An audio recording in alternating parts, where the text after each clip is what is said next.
Dewisodd yr artist Marc Rees ddeuddeg gwrthrych o Amgueddfa Sirol Caerfyrddin I gynrychioli deuddeg thema'r prosiect theatrig Tir Sir Gâr. Dyma hanes un o'r gwrthrychau hyn.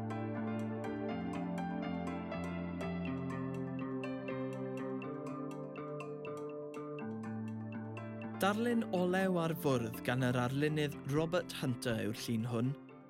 Tirlun Sir Gaerfyrddin, Machlud. Dyma beth sydd wedi cael ei ddewis I gynrychioli'r thema Tirlun.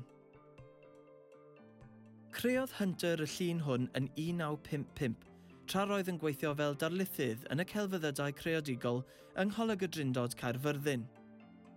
Astudiaeth hanner gynrychiadol o adeiladau mewn du a llwyd o flaen awyr oren a choch ydyw.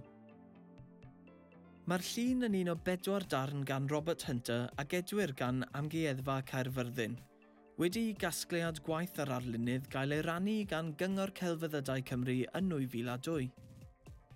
Ganwyd Robert Hunter yn Lerpwl yn 1920, yn fab I gerddor proffesiynol, chwaraewr ffidil. Cafodd ei dderbyn I Goleg Celf Lerpwl yn 1939, ond gyda chychwyn yr ail ryfel byd, bu'n rhaid iddo ymuno â'r fyddin, gan wasanaethu yn Norwy, yr Aifft, Syria, Palestina, Lebanon, Ffrainc a'r Eidal rhwng 1939 ac 1946. Wedi ryddhau gan y fyddin yn 1946, aeth Hunter I astudio I Goleg Celf Lerpwl, lle y gyfarfu a'i wraig May oedd yn astudio dylunio ffasiwn yno.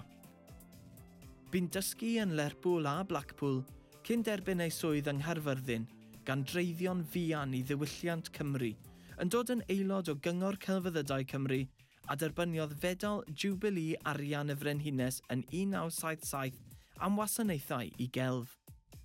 Yn 1956, Robert Hunter oedd un o aelodau gwreiddiol grŵp 56 Cymru, wedi iddo gael gwahoddiad gan Arthur Giardelli, David Tinker ac Eric Malthouse I ymuno â nhw.